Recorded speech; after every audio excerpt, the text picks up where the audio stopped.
Welcome to round 5 of the National League South Central Series, where today's hosts, the Wellington Phoenix, come up against Western Suburbs. A place in next weekend's grand final already out of reach for both these two sides, with those spots booked by Wellington Olympic and Miramar Rangers respectively. Played next weekend on the 12th at Jerry Collins Stadium in Pararua. But I'm sure there's not more than just pride on the line, with both sides wanting to show it's their time to shine when these two educational football organisations meet on the pitch. Two sides founded on player development need to turn practice into points if either of these two teams want to avoid being the capital's lowest placed side in this year's competition. Led by ambitious coaches, with Wellington Phoenix coach Chris Greenacre surely wanting to continue last week's fabulous form as he put Selwyn to the sword 5-0 away from home. And Western Suburbs' Ben Sippler, wanting to regain his young side's confidence after a good performance last weekend, saw his Western Suburbs side beaten by a Rory McEwen 90th minute winner away from home at Wellington Olympic. Today we find ourselves for the round 5 at the Fraser Park here in Lower Hutt, Wellington, an unofficial surface that will make for fabulous football for these young football sides. An important day also, it marks 100 years of women's interprovincial football here in New Zealand, so a fantastic achievement there. I'm Raf Tagora, and I'll be taking you through today's match, joined here pitchside by the Wellington Phoenix Academy coach Jesse Rawlings. Hey Jesse, how are you doing, buddy? Yeah, good, thanks Raf. It's another slightly wet day here at Fraser Park, but yeah, looking forward to two good young sides ending their National League campaigns on a high. Well, let's take a look at just how the Wellington Phoenix will line up today. Yeah, so the Phoenix today lining up in their 4-4-2. Defenders Kiari Supik Hughes and Kelly Hill, joined by midfielders Conchi and Hamilton, and two attacking midfielders Captain Louis Toomey and Charlie Beale. And the hat-trick hero from last week, Josh Rudland, is again playing as a centre forward alongside Caelan Nguyen. A few debutants on the bench, and the coach is Chris Greenacre. And now we go to Chris and his thoughts on how he's going to lead into this fixture. I'm with Chris. This is the last game for the National League South Central Series today, and how's it gone for you? Obviously, we had a slow start. A couple of our results didn't quite go the way we wanted. I think we've been more than created enough opportunities in those games to get more out of them than we did. I think we finally hit our straps, I think, last week against Selwyn. We managed to create quite a number of opportunities, and we managed to put them away, and we were quite ruthless in front of goal, and that's what I've been really asking the guys to be. So hopefully we found a little bit of momentum now, and hopefully we can carry that on this afternoon. And today you come up against the Western Suburbs side, obviously an organisation based on education as well, the young players. What are your expectations of them, and how do you manage to play that today? I think it's going to be a great game. I think you're going to see a lot of young talent on show. You know, they've got their philosophy and the way they play, and you know, we've kind of got our Phoenix way. So it's kind of two teams really well matched, I think. So I think there'll be lots of opportunities. I think there'll be some good football played. I think we'll see the game played the right way, or the way a lot of people like to see the game played. So I think it's going to be a good spectacle, and obviously you know, a good advertisement for the youth and the good players that we've got in this country. And hopefully there's some future All Whites on show here. So, and I'm sure there would be. Well done, Chris. All the best today, buddy. Thank you. Cheers. Now let's take a look at how Western Suburbs line up, and they'll be playing with a 4-3-3 with Case Sims in goal, a back four of Loke, Sabo, Bau and Gillian. Holding midfielder Bruno Penny will anchor that midfield three with Fergus Gillian and Otto Ingham in front of him, and a front three of Jack O'Connor, Norman Garbutt and Bruce Zumi up front.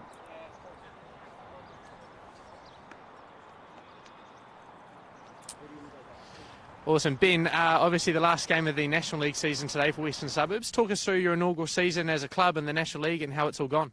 Yeah, I mean, obviously for Western Suburbs, it's been an objective of ours to get in the National League probably for about the last decade. When you run a youth development initiative, the most important thing is keeping things interesting and engaging. So these kind of last couple of months, October, November, those 5 or 6 games that we've had have really allowed us to experiment with some new things and have some really competitive games, and it's been really important for us and enjoyable as well. So. Awesome, and you mentioned youth development, obviously a pretty fresh-looking team today. Talk us through some of the changes and what you're expecting from the game against the Phoenix today. Yeah, obviously, I think with the Phoenix and with ourselves, ideally you would want to be playing in the championship game in 2 weeks' time. The reality is we don't have that, so today we've decided to leave a lot of our senior players out, and when I talk about senior, these are the guys born 2000, 1999s, and we're going to play a lot of our 05s, 04s today. The idea around that is to make the game very meaningful in a game that essentially doesn't mean much, but you're always trying to create that tension. And for these boys, yeah, a lot of 2005s, 2004s making their debut in the National League, already starting to build towards what we'll do next year. So. Awesome. Good luck today, mate. Yeah, cheers. Thank you.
to Robert Sabo, who's generally a left-footed player playing on the right-hand side. He's inverted those two centre-backs, has today Ben Sipola, which means he's playing with the left-sided centre-back on the right-hand side.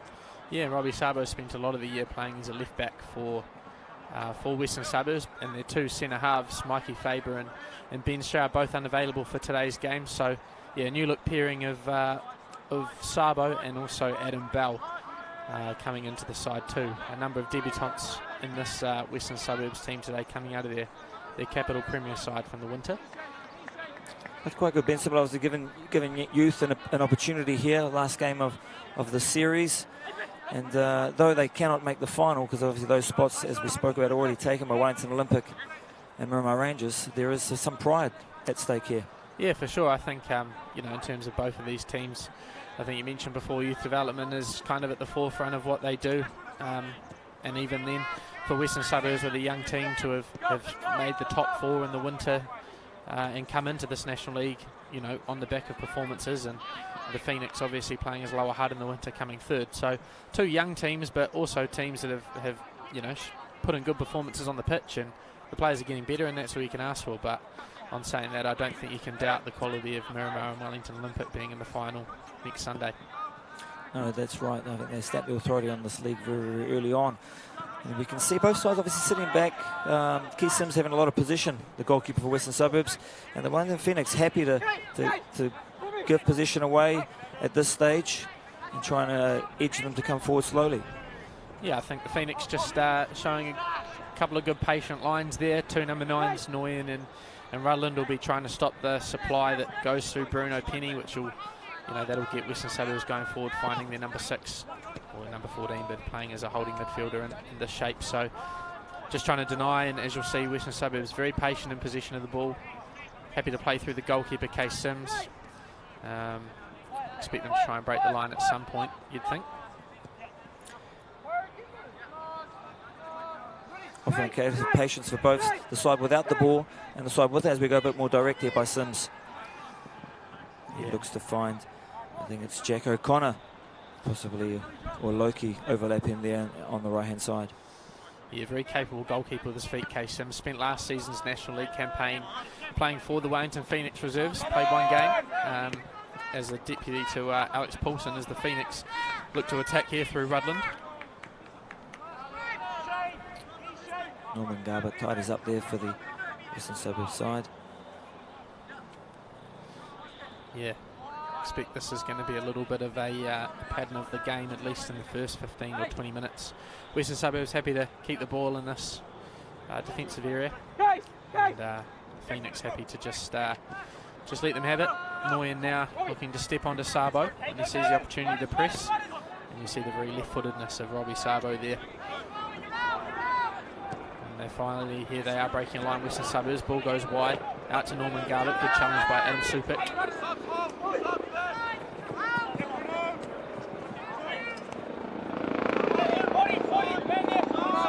Chance here for Louis Toomey to get his first touch of the game. Gives the ball away, and Western Suburbs put the ball out.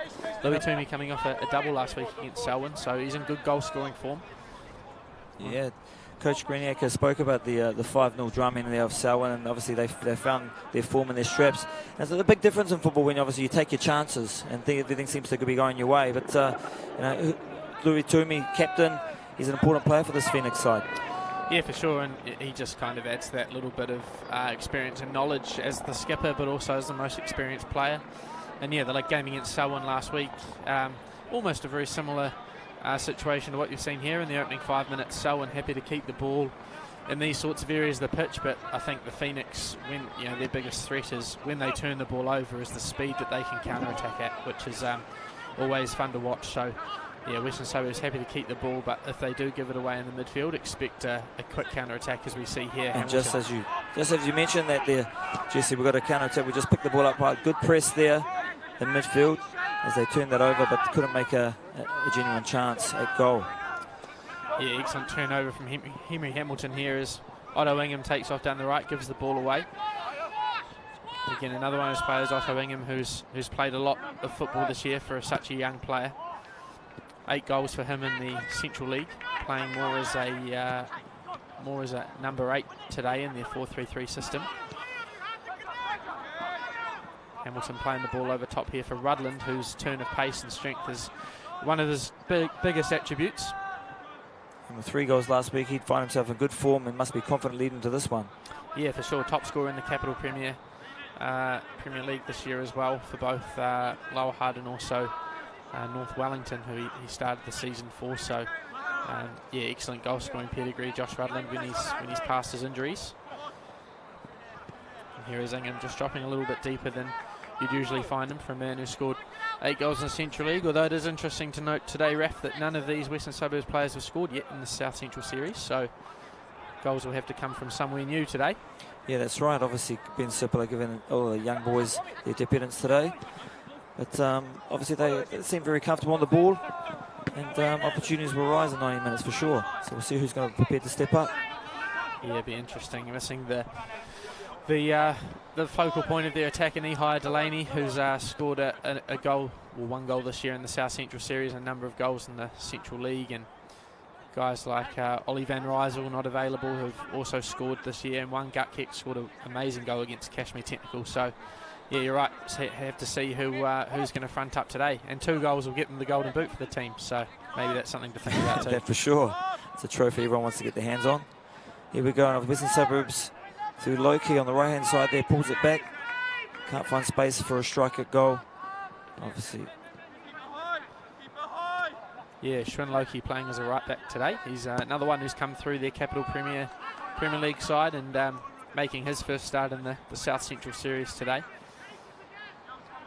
Very, very patient though. I like to see that. Obviously comfortable in possession and on the ball, but obviously you're allowed to play that because the opposition aren't pressing too hard.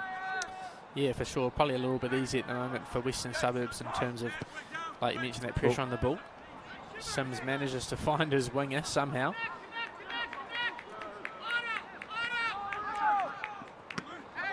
Ball turned over here, foul by, or handball by Louis Toomey.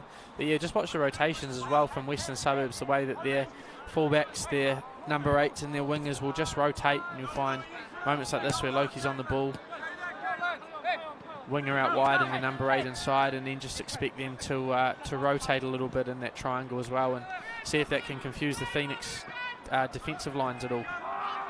Because obviously there's 2 parts that obviously affect the opposition. You're talking about the movement of the ball, but that's going to affect the movement of the opposition, but also the movement of the man. So once players move in and out and then change in positions, that's going to affect how the opposition will deal with you. Yeah, for sure. I think 2 teams today that will look to use that positional play, like you say, to move the man and find space, and then when they do find that space, break through it quickly.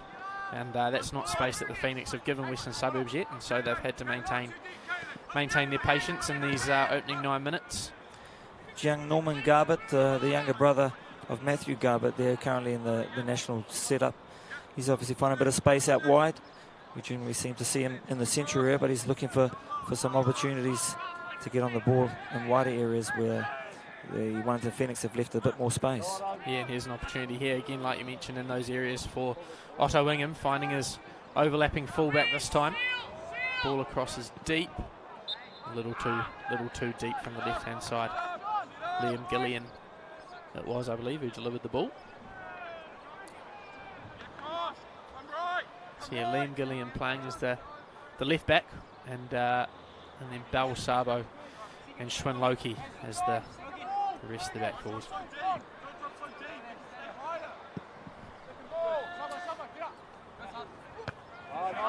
There by Sabo that time.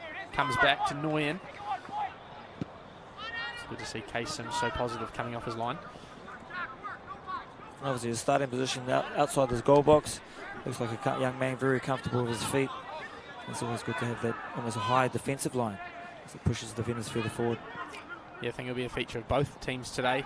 Their goalkeepers and their ability to play and almost become that 11th man in possession. Henry Gray for the Wellington Phoenix, a very impressive young goalkeeper as well. So, yeah, for sure, look forward to seeing those 2 become involved in the play. As you see here, the ball coming through Case Sims. And like you mentioned earlier, Jesse, obviously a really important focal point for this Western Suburbs side is that number 6, that deep holding midfield role. And currently that's set up by Bruno Penny and number 14 for the Western Suburbs. When they're able to get him on the ball, obviously the movement further forward, if he can bring them into the game, it's a focal point for them. Yeah, for sure. I mean, that's been a position probably predominantly taken up by Bahanu Tay this year. Again, another one not available today, and in times where he's been suspended this year as well. Penny's done a great job in there, and then you look at players like Bruce Azumi, who's playing on the left wing today, but throughout the winter season in that Capital Premier side, he's the one playing as a number 6 or a number 8. So very experienced midfield players who are also very adaptable and can play anywhere. I expect to see the same from the Phoenix as well. Hamilton and Conchi as the 2 number 6s there, very comfortable in possession, and they'll be the players that the Phoenix look to play through. Oh, nice feet there shown by Garbett. He tries to make his way down the side, but the ball travels over the side. Yeah, another impressive player, Norman Garbett, as you mentioned, his brother Matt, doing well at Torino, and obviously for the All Whites as well. Yeah, Torino, a massive club there, Jesse, and you've got to put your hat off to him. He's put himself about. He went away with the All Whites, so obviously with the young New Zealand side, and as a unused sub initially, and got an opportunity to play, then picks up a contract in Torino, and now he's found himself in the national setup. So he's gone from 3rd or 4th used substitute to national team player in the space of 6 months, which is fantastic for the young man that comes out of an academy like as the Ole Academy there. Yeah, for sure, and I think, like you mentioned, when he went to the Olympics, it was initially not as a starter, and by the time that they finished up the Olympics, he was one of the more impressive players. And when you look at some of the players who didn't get on the field at the Olympics, the likes of Garbett, or not so much Garbett, and then Ben Old as well, players like that have forged professional careers off those opportunities playing for New Zealand, and even better, they've all come out of systems in Wellington, which is great to see. Yeah, great to see pathways in place where players not only get an education but also an opportunity to play in professional environments. There's great links with obviously the Western Suburbs club in Scandinavia. Here's Toomey as he captures the keeper offline. Keys, can he get him? It's a great save from Sims after what was a sloppy giveaway, and Toomey, really heads up play from him. Just couldn't quite get under his chip and get enough height on it, but Sims disappointed with himself to give it away. And so the Phoenix really not had a lot in the attacking half, but earned themselves a corner, and we'll be looking to see what they can come up with here. But just as you said, Jesse, there, as those turnovers do happen and develop, the Phoenix look very, very capable of hurting you when they do manage to get that. Hamilton with the in-swinging corner. Good punch this time by Sims out towards Louis Toomey. He might have used his hand to control it. Referee says play on. Great ball from Toomey into Isaac Hughes, and well, that's not where Isaac Hughes typically ends up, is on the end of a back post volley. Back to centre half for him, I think. No, I think he found himself a bit more space in time than he thought, as Rutland Gate allowed him a little bit extra space, and he was going to hit it first time on the volley and then decide on the half volley, but mistimed that. Well, here we go again, a pick-up. A good pressure there by the Phoenix. And a strike on the left, just outside, from Henry Hamilton, I believe it was. And unfortunately, just gone past the left-hand post of Sims. Well, it's the second time Hamilton's intercepted the ball in that midfield area. And, yeah, I guess that's the risk and reward Western Suburbs are playing with. They want the possession of the ball as often as they can, but if they're going to give the ball away in such dangerous areas, it does give the Phoenix an opportunity to break and counter quickly and score a goal potentially, or at least get shots on target like they've had. So, yeah, real interesting kind of counterbalance start to this game in terms of how patient Western Suburbs are willing to be versus you almost get this, the Phoenix pay. Yeah, you almost get the sense at the moment that they've got a game plan to try and get through the likes of Bruno Toomey, but when it's not come off and the Phoenix have been able to remove spaces, see here, like he's surrounded by 3 players.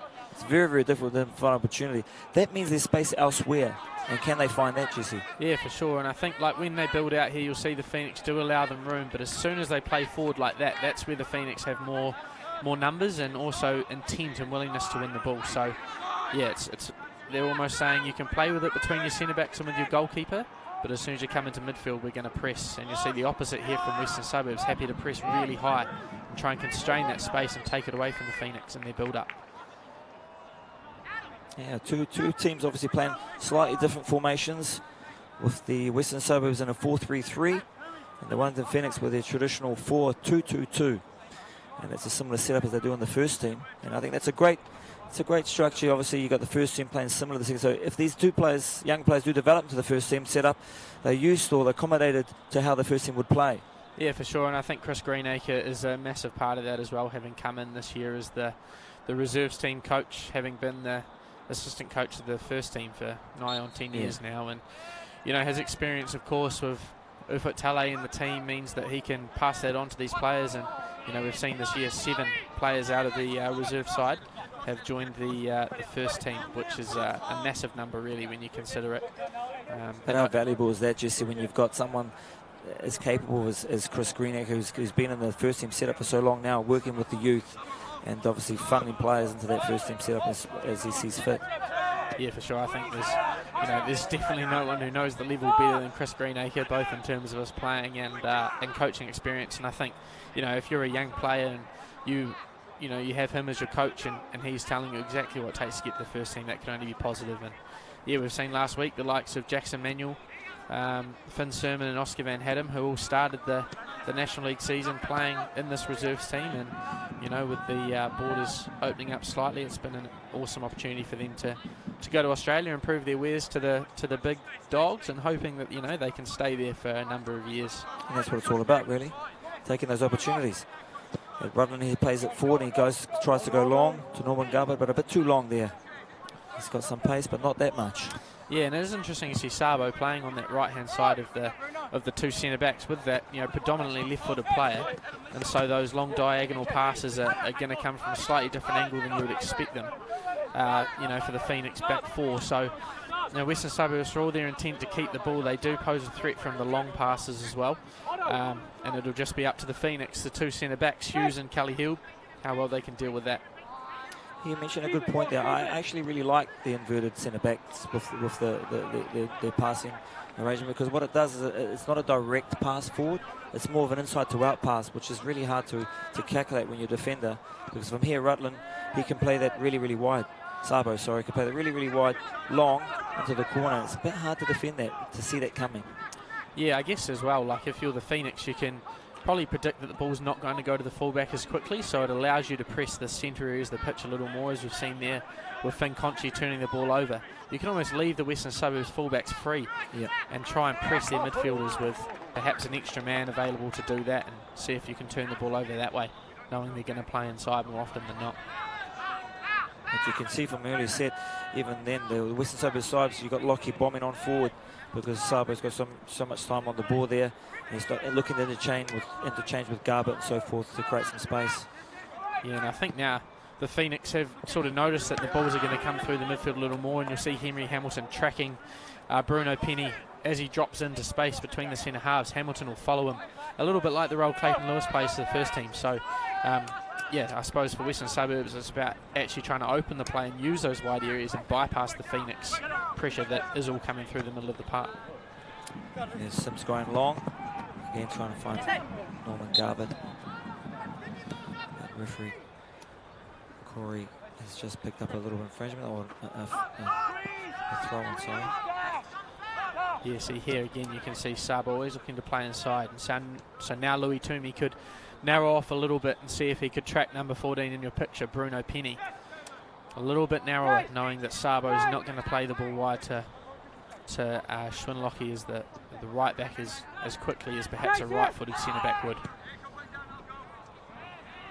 Okay, Sims has just tried to pick out Chris Greenacre there. Yeah, fortunately he hasn't got a Western Suburbs shirt on. But yeah, very, very comfortable with his feet. Sims in goal there. But I like the way, the 2 centre-backs are pushing really wide, creating an opportunity. And if it's a good passing goalkeeper, obviously that long pass could be a threat going forward and behind the Phoenix. But they've just got to find the timing. And here comes, yeah, great turn and run there by Otto Ingham. Really nice burst of pace, and first yellow card of the game it looks like for Adam Supik, which he doesn't look overly fussed about, but yeah, great turn from Gillian that time. And again, I suppose that comes from Henry Hamilton stepping out, trying to get a little more pressure on the ball, and it does create more space between the Phoenix midfield and defensive lines. And a player like Otto Ingham is so dangerous in that area that you can't allow him too much time to turn, otherwise you'll find yourself in the book pretty quickly. And young Adam Supik picking up obviously the yellow. He'll have to be careful there, coming up currently against Norman Garbutt. He won't want to double up those yellows and find himself walking soon. But yeah, not the start he really wanted there. Bit of pressure. Yeah, just didn't quite get his feet sorted in the challenge, did he? And as I said, nice little bit of play there from Ingham just to take himself past Supik, and Supik obliges by putting him on the floor and taking the yellow card. It looks like Ingham will line up this free kick as well. Yeah. 3 men in the wall for Henry Gray. And Otto's probably about 30 odd yards out. The back his chances from here. So we chip straight into the goalkeeper. So No, didn't use the opportunity as best he could there, Ingham. a bit too direct there. It's quite tricky area of the park when you find yourself a little bit further out from striking. It's hard to find the angle for a cross. But, he failed in that attempt. Yeah, for sure. And a great long kick there from Henry Gray to earn the throw-in for the Phoenix. And I think that's probably something that Chris Greenacre brings to this team, is that little bit of, teaching of the game management. From a free kick, Western Suburbs put their players forward. If you get an easy catch, play it long, because there's space in behind. Those are the little things that Greenacre will talk about with his players, like the Henry Grays, because that's the expectation of when they get in the first team, that they understand that this is senior football. It's not it's not academy football anymore. So you do have to be able to play the slightly more nuanced game. Yeah, but I think like a lot of young footballers out there, they believe playing long is quite negative. But I think I believe playing long gives you the opportunity to play short, and that's really important for modern footballers. They're able to threaten a team in behind means they need to stay back. They're conscious of the space that they have in behind themselves, and therefore that allows them more space in front. So then you can play through. So good footballing sides often you'll find they do have that direct approach when they need it. Yeah, I think there's definitely a difference between a long kick and a long pass, right? A long pass is, you've seen space, you've seen a run, and then vice versa. It's really important that the attacking players are willing to run and beyond, as opposed to always just looking for the ball to feet. And again, that's just something that the players will learn. We're just being joined in the commentary box by Nixie, who's made a comeback from the dust box as the Western Suburbs give the ball away. Great to see the Wellington Phoenix mascot out. Good to see the Wellington Phoenix mascot always out. That's good to see. Love your tail. Keep going, Nixie. Obviously a big weekend for the club, Raf, with the first ever professional women's game last night for the Wellington Phoenix. Amazing performance against Western Sydney Wanderers, and the first team men's playing after that, which is awesome to see that double header. As much of a shame as it was in Wollongong, but amazing for those two teams to be playing back-to-back football. Oh yeah, fantastic. And for women's football, we spoke about it briefly. We mentioned it's 100 years in interprovincial football in New Zealand for women's football, and what a way they've come. And I think it's something we need to support, we need to cherish, we need to continually grow, because there's opportunities for both sexes in the game, and it's good to see. It's another foul there by Supik on Ingham, which he'll need to be careful there, Jesse. You mentioned that he was, that second yellow, and I think that tackle's actually worse than the first one. But the referee is very lenient that time and not showing a yellow card. But that's I think a silly foul there from Supik. But Otto again, when you see with water feet and he finds those spaces, he's quick, he's agile, reminds me of a young Philip Cocoon. He's worming his way through. And Supik very, very lucky, unfortunately, not to pick up a second yellow and have his marching orders. So you have to watch himself now. I don't think when Philip Cocu woke up this morning he thought he'd get a mention in the New Zealand Men's National League, but yeah, you're dead right. That awesome left foot that Ingham possesses, and we spoke to Ben Sippler before the game. He said Ingham would play more of a role in midfield today, but certainly when he's in that wide right channel, he's a dangerous player looking to cut inside and take on the fullback in Supik, he's now got to be really careful. You wouldn't think there's another warning left in Corey Mills. But surprisingly, you had a dead ball situation, Jesse. What are your thoughts? And you've not taken, you've not looked to put something in an area where you could be dangerous. You've decided to keep position, to play back. Is this a bit of, I don't know, youth? Yeah. Oh, here we go. Now they've been pickpocketed. And this time, it just goes past the left-hand side. But again, a loose pass by Sims into the feet of Bruno Penny, and he's pickpocketed it there. And unfortunately, very, very lucky for Western Suburbs. Unfortunate for the Phoenix, that lob just didn't make the goal. Yeah, very fortunate to get away with that. Kay Sims is, as you mentioned, a confident player, willing to come out and play kind of almost in the defensive line. But, we've now seen him give the ball away. He's kicked 2 of those long passes out of play. So perhaps not saying he should stop the building up from the back, but maybe just a little bit closer to his own goal, where if he does get caught like that, you can at least cover the shot that comes in. Nguyen, I think, will actually be really disappointed with the effort putting it wide when the goal was so open. Yeah, Nguyen with a great opportunity there, but just missed that. And here again, on the opposite side, as Western Suburbs this time pickpocket. I think it's Hamilton there. He picks up a yellow card as he breaks play up, which is a clever decision because I thought the Phoenix looked like Western Suburbs looked like it could be away there. So a good defensive play to stop that counter attack there from Western Suburbs. Yeah, it was Lucas Kelly-Hill that time, giving the ball away and then giving away the yellow card. Like you say, probably one that he had to give away based on the situation he found himself in, but a really sloppy touch from him, and he'll be disappointed that he wasn't able to control the ball and play out a little better. And we'll see what Western Suburbs do here. But I think going back to your point earlier, F, around the free kicks, missing the likes of Ben Stroud, who is excellent in the air and probably holds the world record for most crossbars hit in a Wainui Amata shirt throughout the winter. You know, he's an excellent player in the air, and he's not playing today. So who do they hit if they are going to go with the long ball into the box? Who are they going to hit as Bruno Penny finds himself in the book for a tackle on Hamilton? Yeah, here we go, and then pickpocketed again, Bruno Penny in midfield. Great pressure there by Hamilton. And you see the Wellington Phoenix now obviously with a free kick of their own, 40 yards out from goal. And what will they do? They look to keep possession and play it wide, and as they do. It's good to see two young sides playing football, wanting to keep the position. Obviously that's key to both these sides, how they play. But I also love to see penetration. I love to see teams that really want to take the opportunities that will make opportunities. And you know, in football, it's those really small moments. I think that you get opportunities to be a bit penetrative with your passing, and look for the opportunities for goals. And there's been a couple here where I think just a bit more relaxed, a bit too relaxed for my liking in terms of how they should be approaching the match. Yeah, I mean, neither team's really had a clear chance, have they, Ref? And you know, if you look at the sides that are in the final next week, Miramar and Wellington Olympic, you know, you've got players in those teams that, as much as they can keep the ball and try and stretch the opposition, they've got some real game changers, the likes of, you know, Rory McKeown's crossing or Jack Henry Sinclair's dribbling with the ball. So, you know, that allows you to break teams down, as Supik defends much better down his left-hand side. Here's Norman Garbutt as he runs at Supik there, but unable to get advantage of him there. Supik on a yellow card, needs to be careful, especially defending his own box as well. But you can see Norman Garbutt very confident, very good feet and athletic, so it's going to be a handful for Supik. Yeah, I think Supik's just starting to get to the hang of the challenge that he's being put up against this afternoon, and you know, he's already learnt with the yellow card that there's some things you can and can't do in this game against good players, and so he'll need to make sure he's got a measured approach. As Toomey dribbles the ball out this time.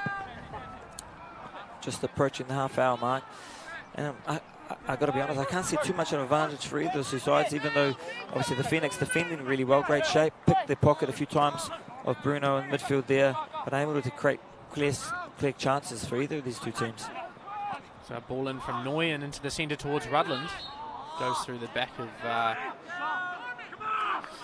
Fergus Gillian there, which is not the cleverest, but yeah, definitely agree with you, Raf. I think, you know, looking at it, it's probably, as much as these two teams are comfortable in possession, it's almost that transition when the ball's won is where both teams are much more threatening. You know, Western Suburbs here would be another long and slow build-up, but it's when they turn the ball over off a high press, or when the Phoenix turn the ball over through a bit of pressure in the centre of the park, that's where the biggest threat comes from. So it almost makes this position a little bit null and void.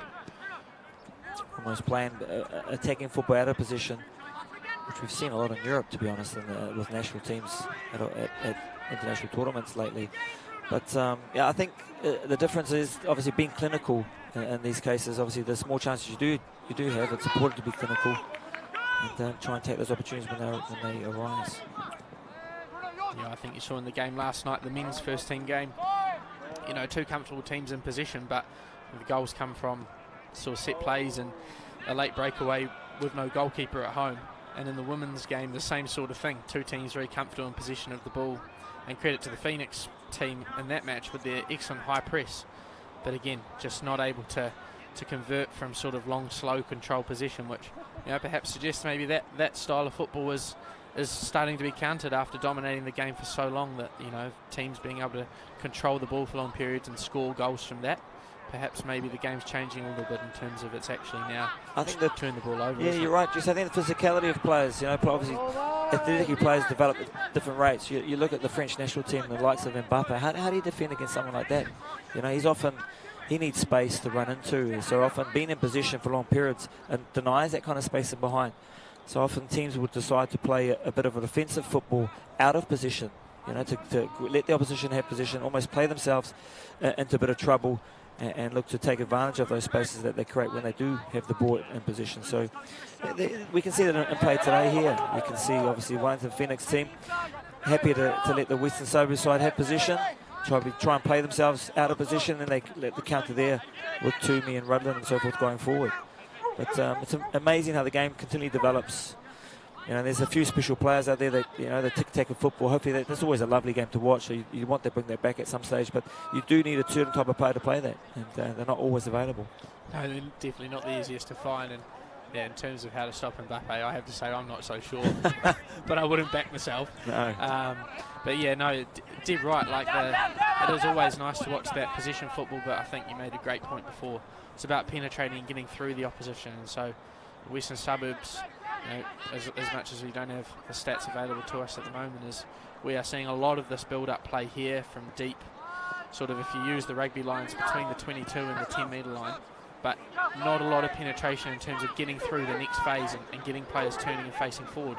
The times that they have, the Phoenix have picked up yellow cards, so it shows that they can do it, but not with regularity, and that's why we're 0-0 after 30 minutes. Yeah, and luckily to be 0-0, to be honest, because the Phoenix have had a couple of good opportunities, and even there you saw, look, they're playing good football, but they're playing that within 6 yards of their goal, which, sounds like you want to play pretty football, but it's not ideal in the scheme of wanting to be successful in terms of put goals in the net and bang points on the board, which I think at the end needs to be objective with any team you play for. You want to play pretty football, you want to play beautiful football, but it still needs to be, you need to come up with some sort of product at the end of it.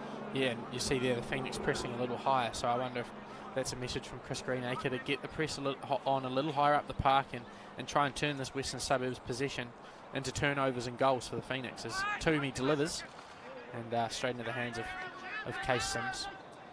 Here you see an opportunity where his wingers are sprinting wide to, into wide areas as soon as he catches the ball, but he's willing to just hold on to it and build again, whereas perhaps maybe a long ball in behind might have been the option. Yeah, I think a good opportunity would be, or a good option would be to be more dynamic in terms of, vary the game. They've played continually out. Oh, this time he goes forward early, but Super cleans that up.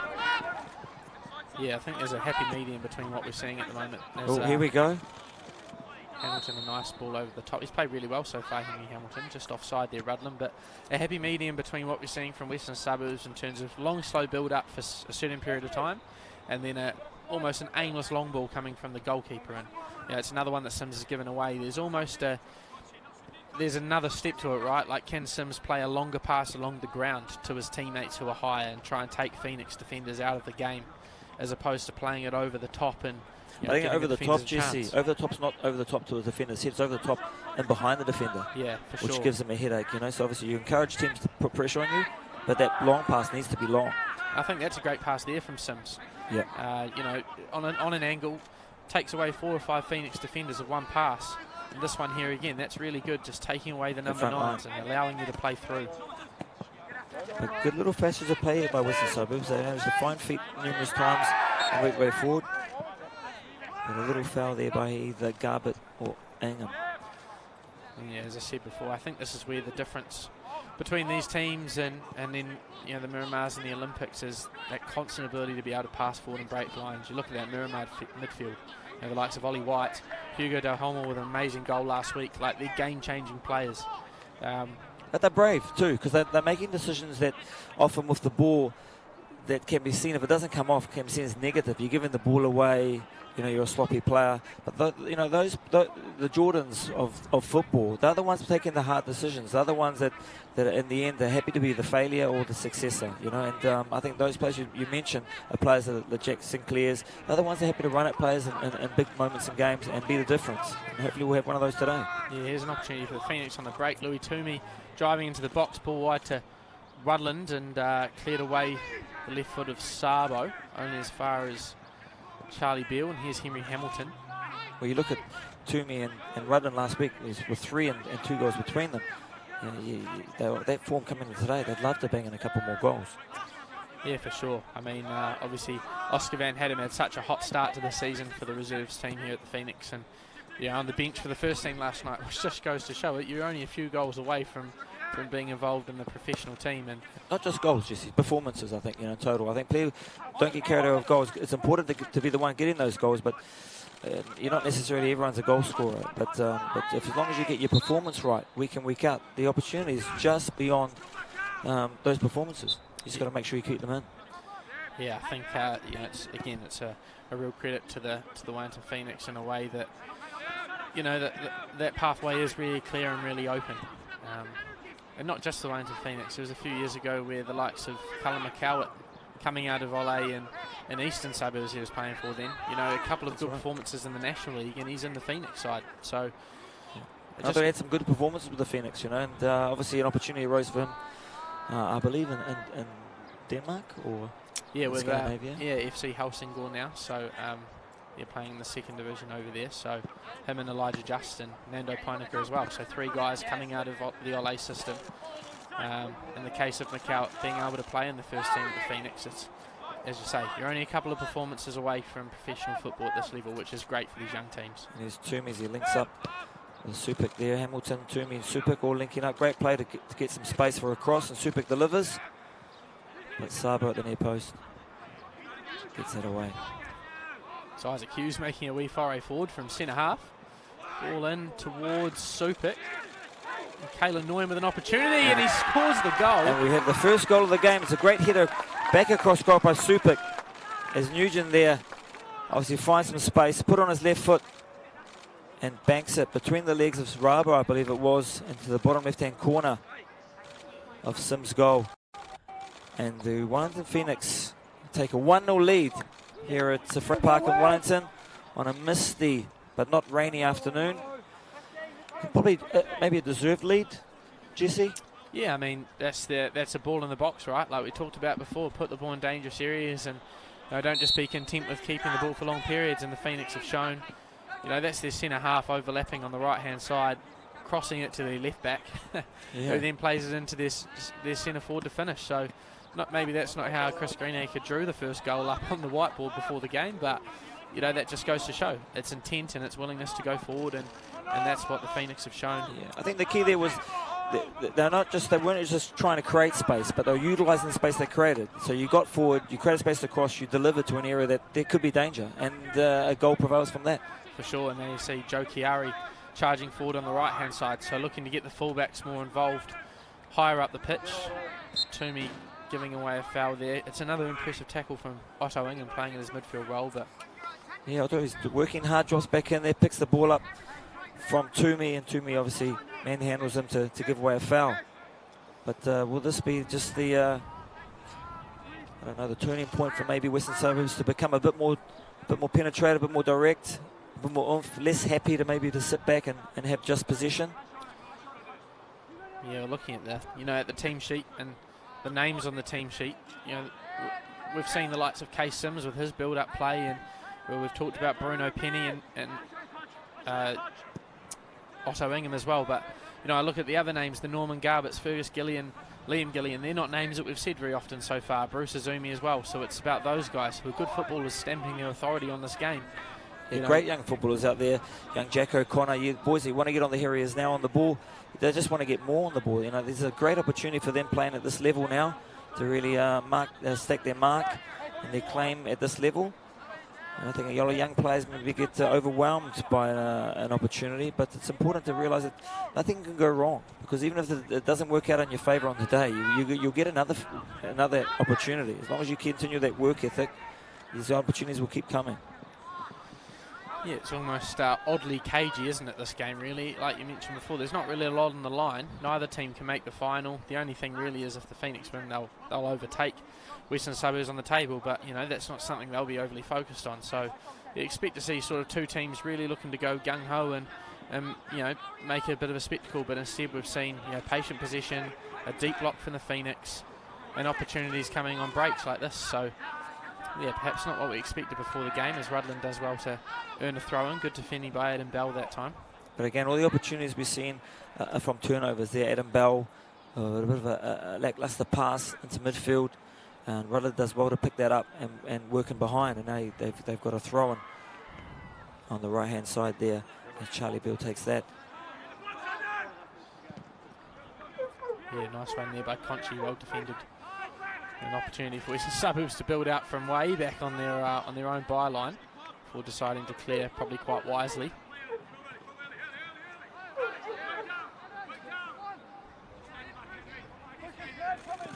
And there again you see Western Suburbs just pressing a little bit high up the pitch in the Phoenix, and Henry Gray having to play long to escape that pressure. With 5 minutes to go on the first half here, will there be any change in tact from the Western Suburbs side just going into the second half? Well, they will obviously want to get levelled if they can. But currently finding it really hard work to try and get through this well-drilled Phoenix midfield six, if I could say it.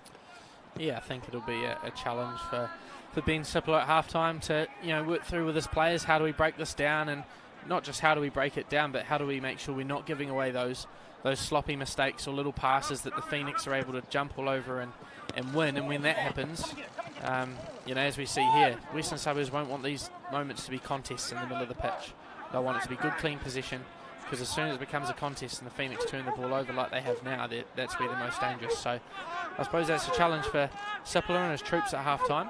Work out how to break that block down without giving the ball away easily. But good counter pressure there, even though Western Suburbs in the attacking third gave the ball away. The fact that within the first few passes they try to apply high pressure themselves. Because one thing getting possession's only half of it, keeping it's the second part of it, and often within the first few instincts you're not in a great position to do that. So high pressure instantly is can be very rewarding. Yeah, and I think that's a missed opportunity there for Western Suburbs. Good players playing on the right-hand side. You had Ingham, Gillian and Locke that time, and against Supik and Cully Hill, who are on yellow cards, and you just pass it backwards to the goalkeeper, whereas you can take those players on 2-on-1 and combine quickly and break them beyond and really threaten the goalkeeper, and instead pass it back and almost end up with your goalkeeper giving the ball away 40 metres behind where you started the attack. So that's a little bit frustrating to see those moments from Western Suburbs when they're just not taking those opportunities to really attack. Maybe too happy to keep possession. When opportunities to keep possession further up the park can reward you with space and time to be a bit more penetrative. But both sides here good in position. A couple slack passes have almost hurt, especially the Western Suburbs side. But a very well-balanced performance for both teams, really. Just not as hungry as we'd like them to see, maybe. Just with not much on the line, possibly. Yeah, could be right there, Ref, for sure. Not that these teams go into these tournaments with it all about, or competitions with it all about being winning, but I suppose that the carrot of a final next week isn't alive in this round, and I guess in the other games, for the South Island team, Selwyn and Kashmir, it's their final opportunity to play, and for these two teams, this is their last game before Christmas. So yeah, there might be a little bit of that, but I just think that natural intent for players to want to go and attack is perhaps lacking a little bit today. That willingness to take people on one-on-one and really try and beat your opponent. Yeah, I hope that's part of the game that's not being coached to other young players. The ability to be a bit greedy at times and to try and want to turn a game on its head on your own. I think it's obviously working together and so forth is really important, but that individual brilliance is a big factor in football and senior level, and that's often the difference in some respects. Yeah. But we're into the final few minutes of this first half as the Wellington Phoenix lead Western Suburbs 1-0 here at Fraser Park. Good, lovely play there, opening out to the right wing, and an overlapping run. Yeah, ball into the box that time by Beale it was.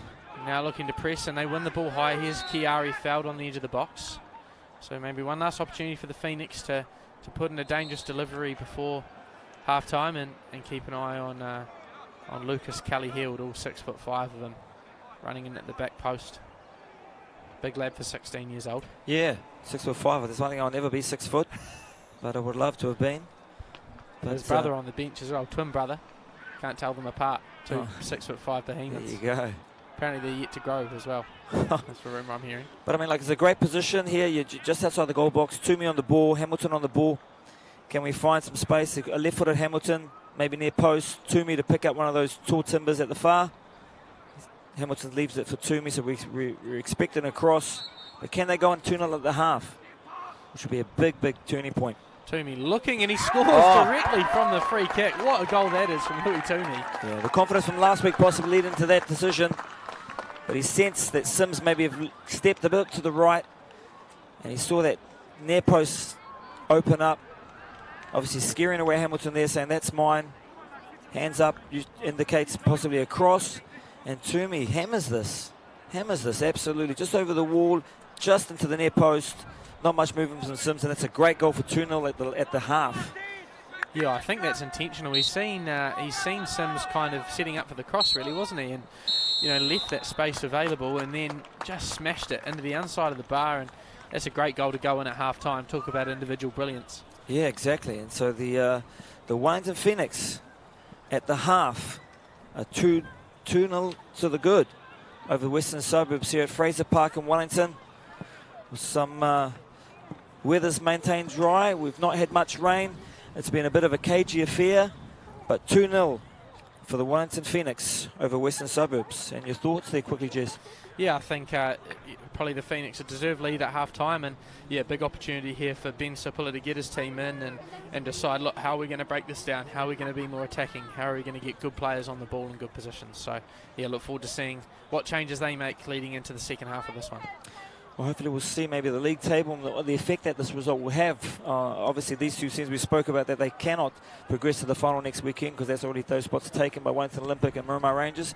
But a win today with 2-0 to the Wellington Phoenix, I believe that moves them possibly above what the Western Suburbs side. Yeah, it does, and I mean, if Kashmir Technical drop points, it puts the Phoenix into third place, which is a great achievement. So, yep, there'll be the opposite team talk for Greenacre at halftime. Go in and say to the players, look, how are we going to protect this lead? How are we going to stop them scoring? So, yeah, it's all set up for a good second half. All right, we're going to head into a short break before we're back for the second half. But at halftime here at Fraser Park, we've got the Wellington Phoenix 2, Western Suburbs 0. And look forward to seeing you back soon.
days are on their way.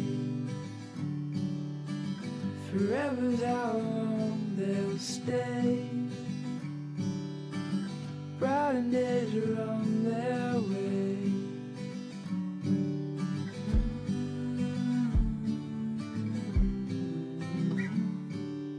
Chasing sunsets in the sky. Won't let these moments pass us by. Take my hand, don't be afraid. The brighter days are on their way.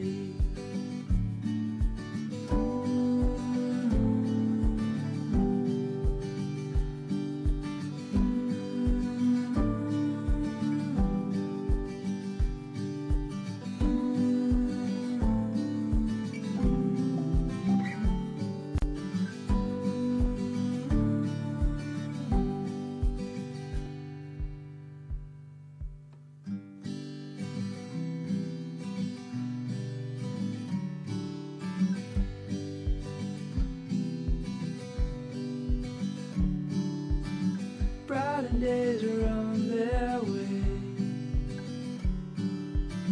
Forever's how long they'll stay.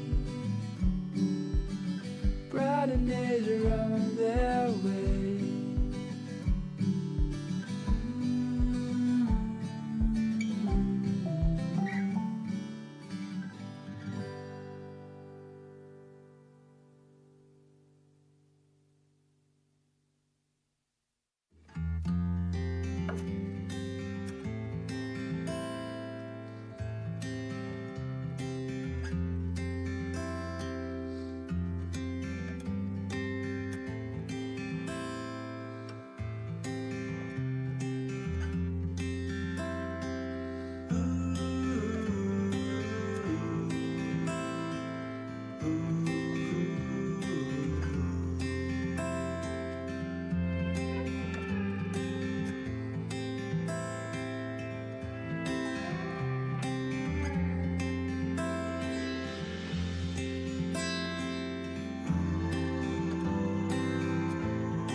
I'ma hit the gas, once I tap it, I'm gone. Faster than the flash, when I get in this zone. Higher than a plane, stay up by my lane. Oh, I do it different and they really can't explain.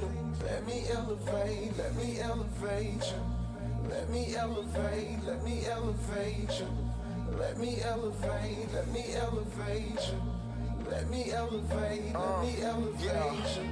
Smoke rising like a locomotive. I'm on my go, so you know the motive. It's like they voting and I'm toe to pole. Giving them info like I got the folder open. On a Kawasaki with a Motorola. I'm Samsunging on the open ocean. On the metro, chasing escrow. You backsliding while I breaststroke. Sidewinding, I'm high rising. I'm so fly that I'm skydiving. It's no problems, there's no hiding. Got other things that I'm worried about. Man, let me gon' breathe, trying to get into the mood though. Hop into the whip, got my mind on my paper. I wouldn't be mad if you wanna get it too, yo. But I ain't got time, so I gotta see you later. They think that I'm soulless like Tupac, picture me rolling. I be music composer.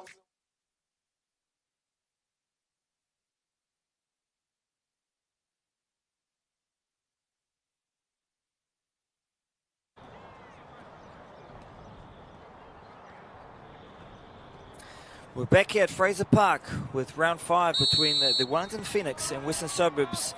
And it's the Wellington Phoenix that lead 2-0. Wellington Phoenix lead Western Suburbs by 2-0. We resume the second half here at Fraser Park. Round 5 of the South Central League. An incident there between keeper Keys and Rudland. Jesse, your thoughts on the half-time? Yeah, it'll be interesting to see what's changed in the second half. I think hard to tell from here, but potentially a change for Western Suburbs in terms of Otto Ingham playing almost a left back, I think, from what I can see here. So yeah, interesting to see what both coaches have changed. Jack O'Connor now playing as a left winger, so yeah, it'll be interesting to see what Ben Sapola come up with. At the end of the day, they're the ones who are now chasing the game. And for the Phoenix, I imagine very much the same. Try and frustrate them, turn ball over where they can, and then be a threat on the counter-attack. Well, here we go as Toomey gets in the goal, gets the shot and makes it 3. So there you go, Louis Toomey captains the Wellington Phoenix side. 2 goals in this one, takes his team to 3-0 over Western Suburbs. Not the start Ben Sippler would have wanted. No, Jesse. you can throw those halftime notes out of the window. I think this is the first half goal we're seeing here. But yeah, throw those first half notes away. You've tried to change things at halftime and you come out sloppy build up from Western Suburbs and great turnover from Louis Toomey, and he finishes his own chance. So very frustrated, I would imagine, the Western Suburbs coaches with that start, and vice versa for the Phoenix. They'll be stoked to be 3-0 up and comfortable now in this game. Yeah, absolutely there, Jesse. With 2-0, obviously a difficult lead to come back in, but 3-0 is definitely a mountain now for them to climb for Western Suburbs. But a young side, can young exuberance get them back in this? As Western Suburbs trail 3-0 to the Wellington Phoenix. Yeah, so it looks to me as if Otto Ingham is now playing as a left back, and a little change in midfield potentially as well. I think Liam Gillian, who was starting as a left back, is now playing as the number 6, and therefore Bruno Penny a little bit higher. And you'll see Bruce Azumi playing through the middle as a number 9. So that's obviously what they've tried to do to change the picture and give the Phoenix a problem, but yeah, it doesn't help when you concede the goal in the manner that they did. Sabo and Bell still continuing with this right-left combination. Here is Ingham as the left back now. And in front of him we've got Jack O'Connor, who's moved from the right to left as well, Jesse. So a bit of change of instead of personnel, just where he's placing the personnel. So hopefully that will may trigger a bit more space for this Western Suburbs side to try and get themselves back in it. As we see here, we've got Bruno Penny approaching through midfield and finds Otto Ingham here on the left-hand side. Well, it's interesting. We mentioned before that none of these Western Suburbs players have scored in the South Central Series so far. The top scorer in this game from the Central League is Otto Ingham, and they've moved him from a right wing position to a left back position, which when you're chasing the game and looking for goals, you'd think you'd be trying to get your best attacker in the best attacking positions, and he was also up against 2 players on a yellow card in Supak and Cully Hield. So interesting decision here from the coaching staff, and see if it pays off. They could prove us wrong. Yeah, interesting. Obviously they need a goal to get themselves back in this. and we're looking at where it could come from. It's very hard to see a solution there. But nonetheless, the Western Suburbs, a lot of position. Again, on the left-hand side, here's Otto Ingham there. Links up with Gillian in midfield there. Loses position. Again, isn't it? That's right. And here's Toomey away on the left-hand side. He's forced his way out to the left now. Would love to come in there on his right foot and bang possibly a third. He's on his hat-trick in the making, I believe.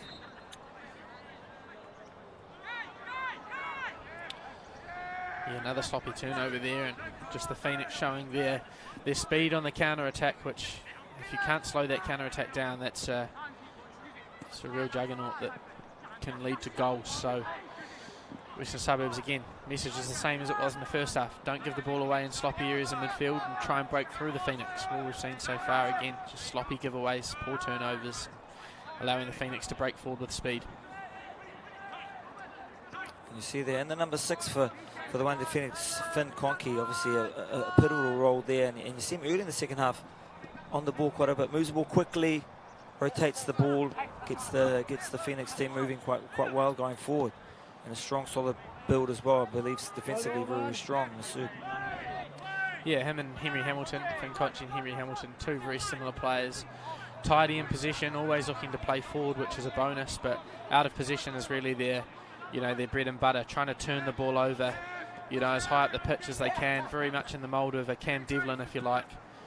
Constantly running, trying to win the ball as high up the pitch as possible and create those fast breaks for the likes of Rudland and Nguyen. Great ball there from Charlie Beale around the corner to Josh Rudland. Ball across the box into Beale, finds Toomey, and Rudland's buried it. Offside. I'll be very surprised if he's not. There's no way that's offside because Otto Ingham would have been off the keeping field. him on. Was he on the field or off the field? Because obviously if he's off the field, he's not keeping him on. I thought he could be just over the byline. Yeah, interesting. Which would mean that he'd be out of play and not interfere with, not keep the Wellington Phoenix player on side. But referee, I believe he's given the goal, has he? No, he's given the offside. Fascinating, because this situation happened in the first team game last night, and the conversation was, if a player's behind the goal, is that the offside line? Because the referee hasn't allowed him permission to go off the field, if that makes sense. So Ingham there has taken 3 steps behind the line. So does that, that obviously means the player's offside. Maybe it opens up a new way of defending, Raf. If you're in trouble, you just run behind and everyone's offside. Well, I remember the rule is obviously 2 players. So it also depends on the goalkeeper, because there was the old trick where the goalkeeper would stand by the post and step off the park, and therefore the next 2 players so the offside line would be further up the park. But you have to be very, very clever to play these systems. You do. Obviously, I was never in that category, so it wasn't any of the teams I played at. But for me, if Ingham's off the park, then he can't be involved in an offside play. And maybe that decision was correct. I mean, by that logic, you could put a striker behind the dead ball line and smash it to him, and he could run on and he'd be onside. It'd be fascinating to see a replay of that, and I guess, like you say, it takes a smart team to try and take advantage of that. But it also takes a very good linesman to to reward you for it. And I think you need to have a conversation with the officials if you're going to play this way anyway. Yeah. Oh well, I'm interesting to see. Yellow card there for Conchi in the meantime, but interesting to see how far off the pitch Ingham was there, and it definitely wasn't intentional. But where do you see opportunity for this Western Suburbs side to get themselves in? Obviously 3-0 down the mountain, but they're a side that if they get 1, they can get 2. If they get 2, they could be back in it with 3. So it's a very open game. Where would you see opportunity for this Western Suburbs side? Yeah, I think down the right-hand side is the key. We've talked about the fact that Supic and Kelly Hild are on yellow cards. So just trying to isolate players one-on-one out there and get them running on the ball. We see over there at the moment, they've got Schwen Lockie is out there, and he's nice and high as the fullback, but they can't find him. They're trying to build out again, back to the keeper. So it's just progressing the ball and getting players into one-on-one positions and willing to run with the ball and dribble. You think of the best players that have come out of the LA Academy and Western Suburbs, the likes of Elijah Justin, Callum McCowett. It's their running game that is the difference maker, right? Matt Garbett as well. They're good runners with the ball. Yeah. We haven't seen that so far from Western Suburbs.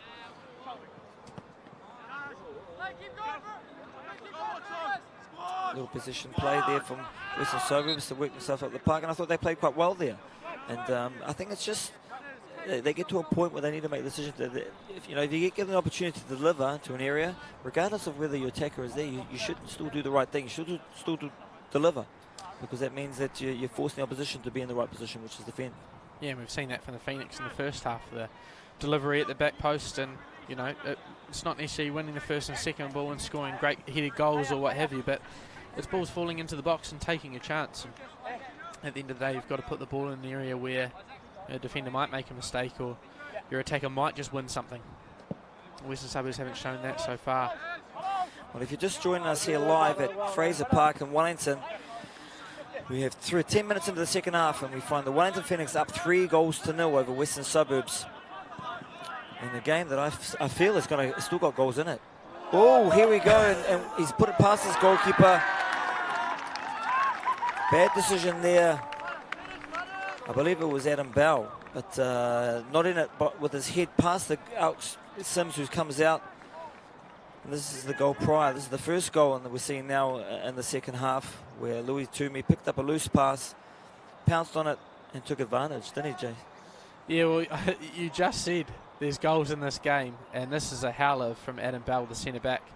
You'd imagine, knowing Case Sims well enough, that he's put a big call of keepers on it, and yeah, Bell's had a real shocker there, hitting that past his own goalkeeper, and finished off by Josh Rutland, who scored a hat-trick last week, so he adds another goal to his golden boot tally, but that's a really frustrating goal to concede for Western Suburbs. They'll be furious with that. And where to from here for them? Now they find themselves 4-0 down, 10 minutes in the second half.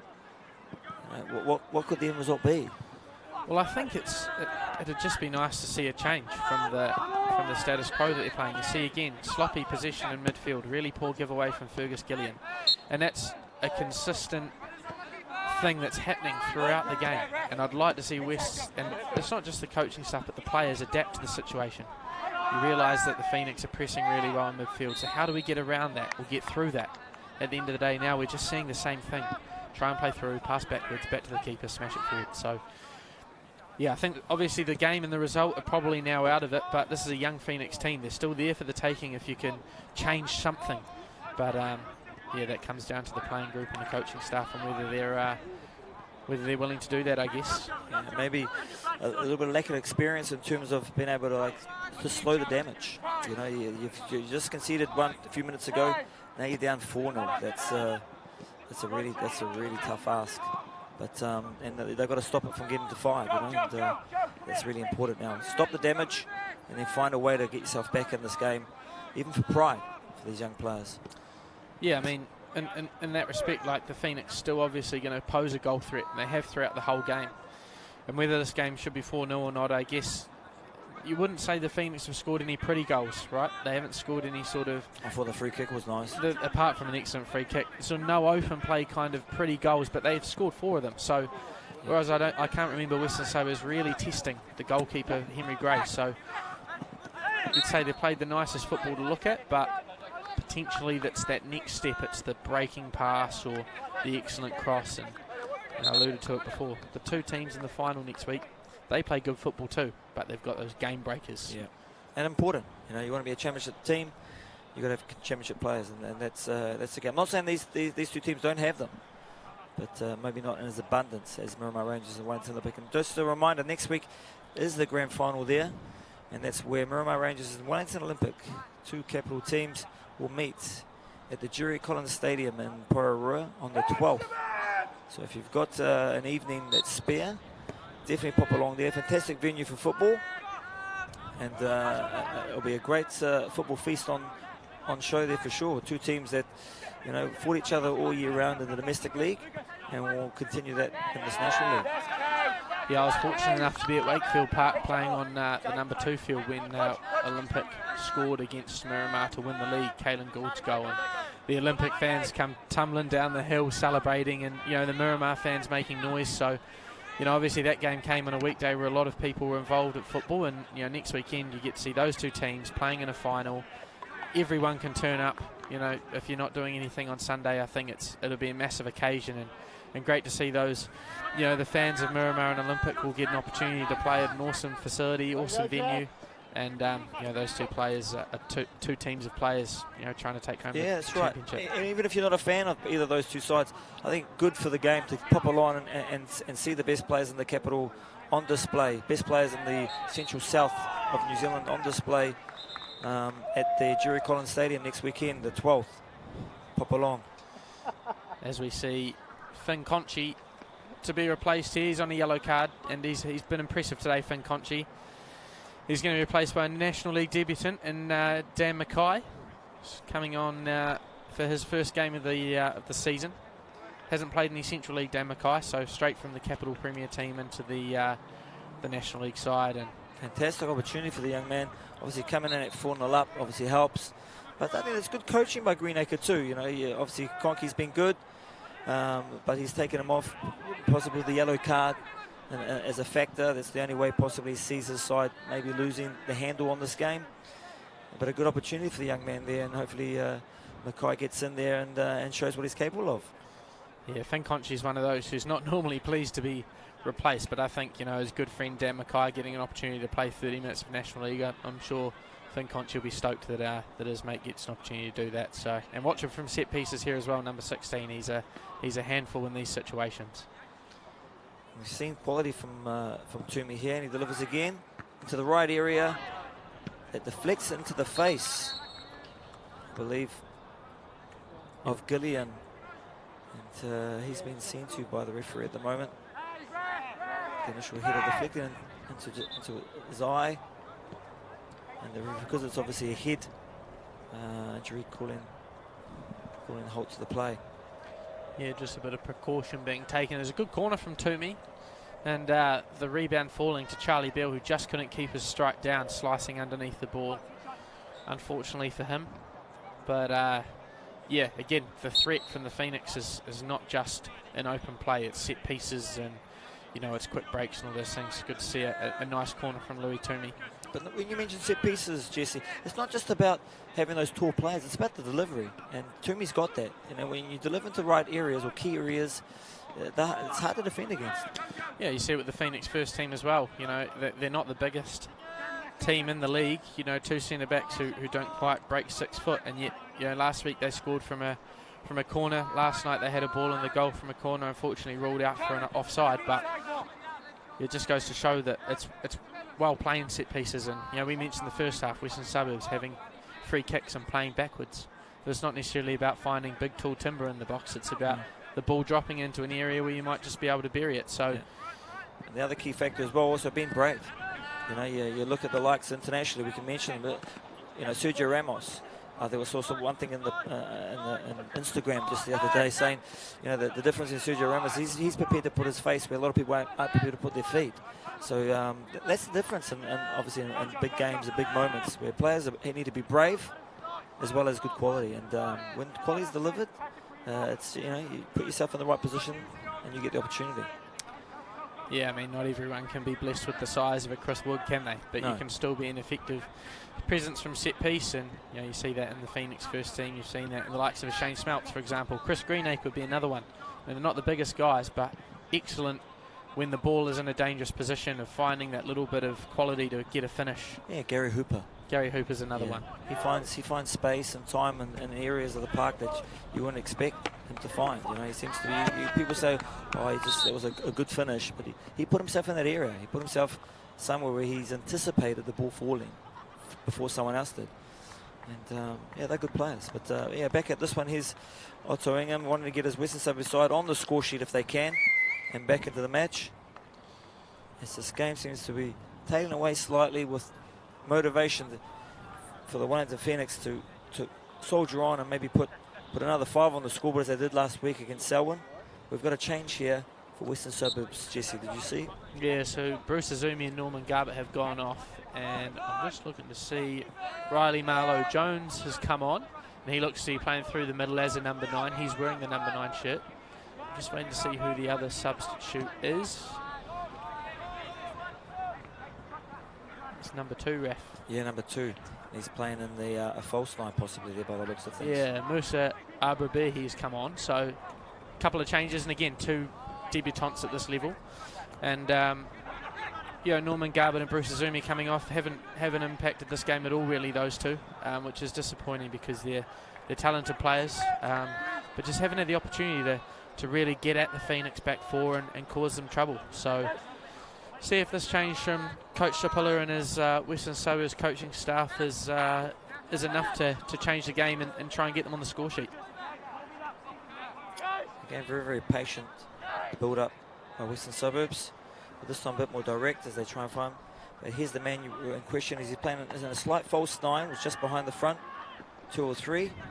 And he's prepared to get himself in the box, which is good to see him. We got some delivery, but wasn't the quality we spoke about before.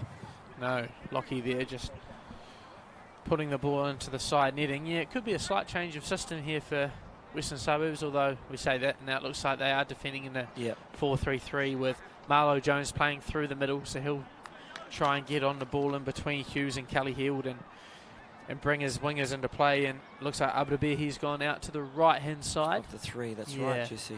And then obviously playing with Jack O'Connor on the left of that front 3. So the shape is the same, personnel is different, and we'll see if these young, exciting prospects can change the game at all. But again, good opportunities for young players at this level. We're playing in New Zealand National League. Yeah, and I think like if you look at the, obviously it's 4-0, and you look at the team sheets, and Western Suburbs have made a number of changes from last week, but I also feel that Ben Sipler wouldn't put them out there unless they were, players capable of playing at this level. So there's obviously that little bit of, I don't know, maybe the little bit of nerves that come into playing at your first National League game, but in saying that, when you're playing against the Phoenix as Western Suburbs, these guys play each other week in, week out in various different competitions. So you wouldn't expect nerves to be too much of a thing. It's just making sure you've got that quality to break teams down and cause chances. But again, back to Case Sims and playing through the defenders and not troubling the Phoenix at all. Oh, here we go.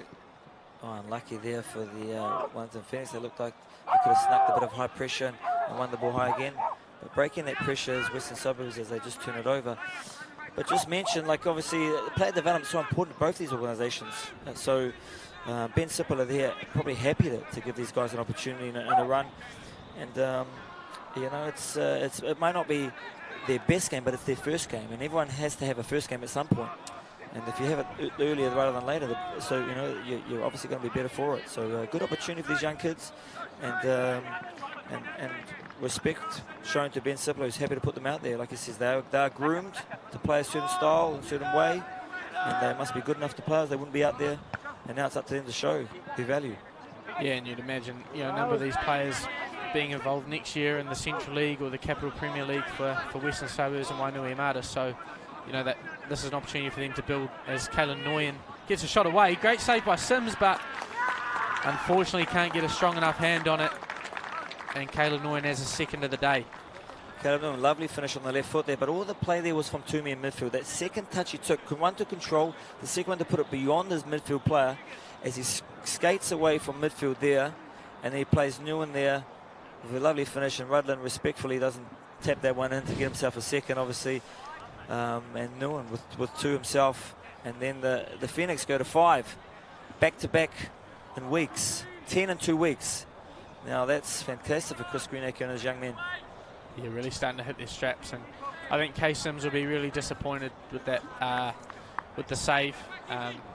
One of the outstanding goalkeepers, I believe, in New Zealand football, Case Sims, and just disappointed he didn't quite get a strong enough hand. But Kalen Nguyen, you take your chance, and his second of the game, 5 for the Phoenix.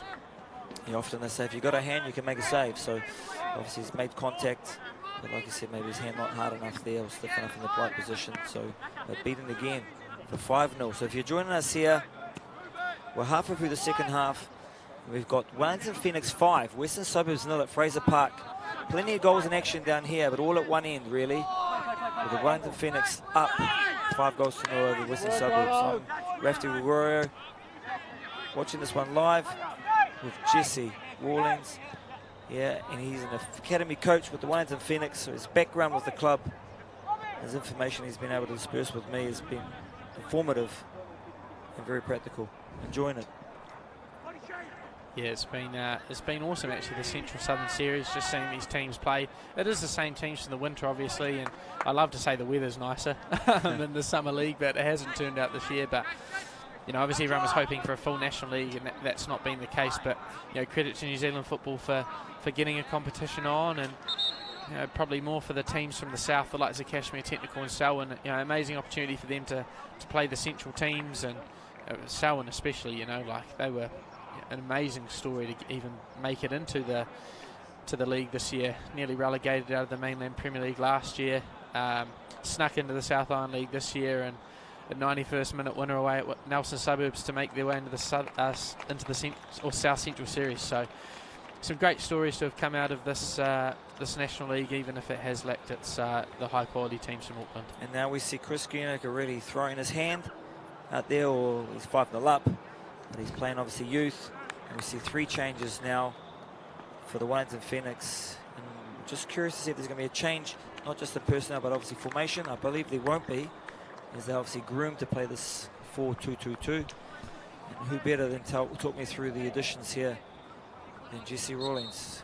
Yeah, so Billy Chet coming on, his first game of this South Central Series. He's played National League before for the Phoenix Reserves, coming out of Nelson Suburbs initially. Featured a couple times this year for the Cap 2 and the Cap Prem sides. So he's on at right back. Noah Karunaratne, who's played an instrumental role in the winter for the Central League team, he'll come on and play as one of the number 10s in an attacking midfield role, and then Ben Wallace on for a National League debut as well. Number 14, he'll look to play as another number 9, joining Kalen Nguyen. And again, he's one who hasn't played any Central League, let alone South Central football, so great for him to make his debut for what is the Academy's first team today, so he'll be really excited for that.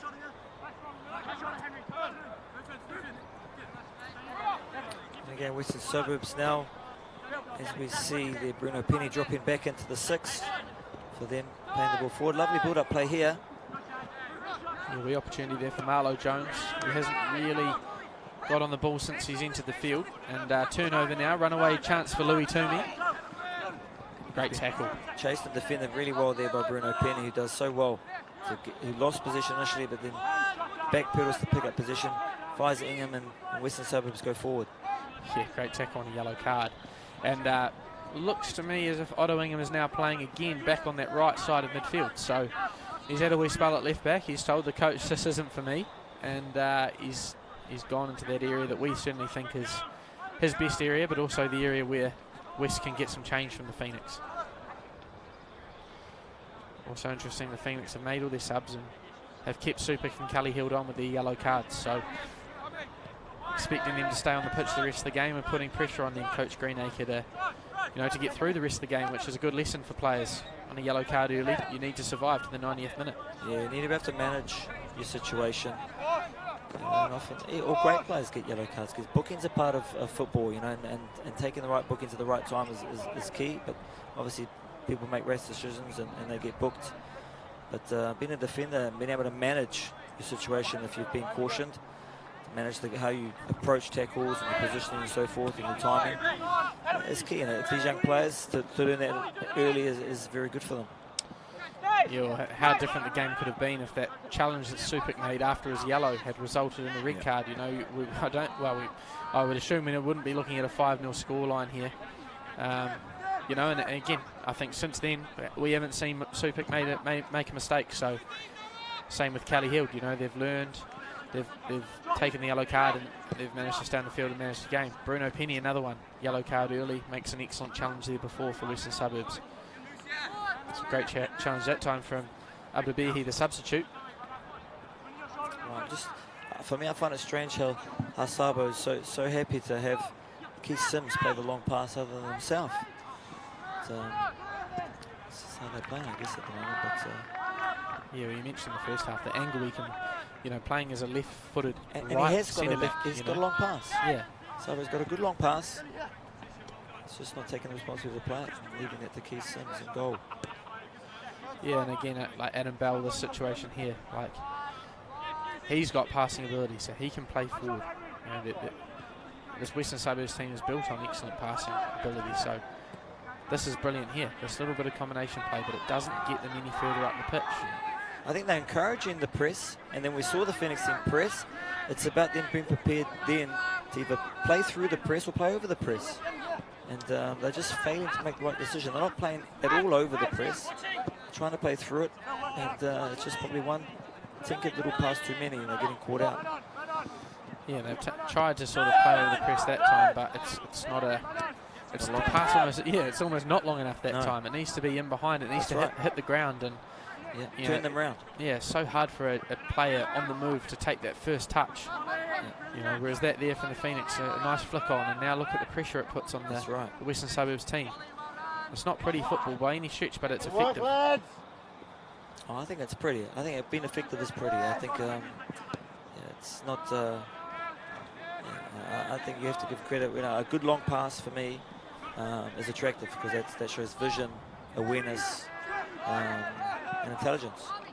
You know, yeah, being able to see that space is key, isn't it? You know, just look up, see the space, and play. If you can't play through, there's nothing wrong with playing over. And often here, if you look at Sabo, now he's looking forward, which is great. But even the look is important, the glance forward. That tells the opposition that, hey, he could be prepared to play behind me. I need to be prepared to watch that space. And here Western Suburbs with Ingham linking up. I believe they've got themselves a corner. Well, there's that pass from Sabo that you've been asking for all day. And he plays it, and he takes out 6 or 7 Phoenix defenders with one pass. And it gets them a corner, you know, and now they're going to play it short and go backwards. Yeah, and this must be disheartening, I believe, for an attacker, because obviously you want the ball in those areas, just not prepared to put it where it could really hurt Wellington Phoenix. But here they found some penetration, and they've got him behind, but couldn't muster a cross or a shot there. Well, I think that's been the frustration of the match, just summed up there, Raf. You know, an excellent pass ball from Sabo. Lovely little combination from Western Suburbs. Earn a corner, you know, they got into the box, earned a corner, and the first thing they do is pass it 50 metres backwards to halfway. And you do all the hard work when Sabo plays that pass through 2 or 3 lines, and you put the Phoenix under pressure. You stay in there, you know, stay in that area, keep the pressure on. This is not hurting the Phoenix. At 5-0 down, they're not looking at Kay Sims and being worried that he's got position. No, that's a great touch by you out on the right-hand side. Yes, good ball too. Challenge that time by Hughes. Great challenge by Hughes. Good timing. Wins the ball. They look to go forward quickly. I like the dynamism of the young Phoenix side. If anything, they've been the team that have gone direct quickly when they've got the ball deep well. And also they've chosen to keep position or play through when they've had opportunity to. So I think they've just been a bit smarter with the position they've had, and even smarter to not have position at times. Yeah, well, I mean, yeah, we don't have the exact stats available, but I would hazard a guess that Western Suburbs probably 65 to 70% of the ball, and of that, how much has Kay Sims had, you know, which is not the most threatening player. Lovely pass there by Ingham again. And, you know, a good link-up play. And to credit to Western Suburbs that time, they looked across. It was a low cross across goal that got cut out. But that's where I think they can be damaging. Like you spoke of this right-hand side, you got players with bookings. You know, if you pick up a second yellow, Phoenix go down to 10 men, the game can change. I don't know if you can find 6 goals, but it can change. It can certainly change, yeah. And again, they've come from that right-hand side and played backwards. Tried to go down the other side, and it's easy for the Phoenix to win the ball because they were in that position there. Their best players are on the right-hand side. The Phoenix players on yellows are on the left-hand side.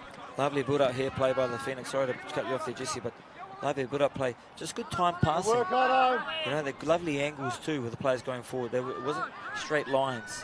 They were good angles of each other, which make it hard to defend and easier to play forward to. Yeah, Chris Greenacre's all about detail of the pass. Diagonal pass, finding players on the opposite side of the field. And you see that as Western Suburbs an opportunity here. A great run to put pressure behind, to be willing to make that run. Number 2 for Western Suburbs. But a great pass over the top too. The awareness to see that early and play that. And that's where I think Western Suburbs not been able to do that enough early. Just left themselves open to the trap of playing cute passing into midfield that the Wellington Phoenix have been happy to pick off. Yeah, I think it's an excellent run as well from Musa Brabiha just to try and actually run in behind, and it gives them someone to pass to. And I think him coming on the right-hand side, he's shown that willingness to run inside and try and get him beyond the defenders, as we see here with Kalen Nguyen doing the same. You need to have some energy levels to be able to do that consistently in games. I remember players like Pipo Inzaghi just always on the the shoulder of defenders, and I'm sure they hated that. A player who's so willing to just endlessly run in behind you and just use that space that you've left behind and make you aware of that. And you saw it there by the Western Suburbs player. That's the willingness to be in behind there, and then the quality of the pass. And if those things match, opportunity arises. Toomey again here on the left-hand side with his favoured right foot. Will he again? This could be a bit too far out to sneak in the near post, but will he look to cross? Might have a strike. Well, he's on a hat-trick, isn't he? So you wouldn't put it past him, just smashing it in towards goal. Yeah. It's a good cross. It's a good cross far post. He's looking for the big timber of Lucas Kelly-Heald. Unable to keep his header down. He did score a goal in the Capital Premier against Western Suburbs this year. Final change being made here by West. So Owen Moyo is the last substitute, and he'll come on for Jack O'Connor. So clearing the bench. With 10 minutes to play, both sides have played their hand. Both coaches have played their bench. So this will be the players that will lead us into the final 10 minutes of this fixture. If you're just joining us here at Fraser Park, we have the Wellington Phoenix 5 goals up to the good of Western Suburbs. And I just sense that there's more goals still in this one. It's like a positive jinx that you've got going on, Raph. Every time you say it, something happens. Yeah, I'm hoping something else will happen too, because even though it's been a slow in terms of encounter, there have been goals and moments of exciting as well, and brilliance with Toomey's lovely free kick. And they've continued that fine form. We mentioned continued that 5-0 last week, 5-0 this week. If they had this at the start of the campaign, where would they have finished?